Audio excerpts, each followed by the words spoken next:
তো কাল থেকে আমাদের শিলিগুড়িতে মানে কালকে স্পেশালি আমাদের শিলিগুড়িতে একটা ফটো খুব ভাইরাল হচ্ছে যে আমরা শিলিগুড়ি থেকে দেখতে পাচ্ছি।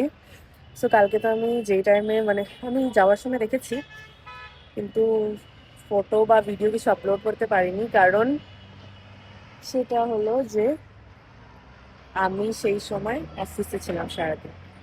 তো আমি না ফটো তুলতে পেরেছি, না ভিডিও করতে পেরেছি। So now I am sharing the video. So দেখো আমাদের বাড়ির ছাদ থেকে, সবাই সবার বাড়ির ছাদ থেকে কি কেমন লাগে সেটা দেখাচ্ছে। সো আমাদের বাড়ির ছাদ থেকে ভিউ কেমন সেটা আমি দেখাচ্ছি।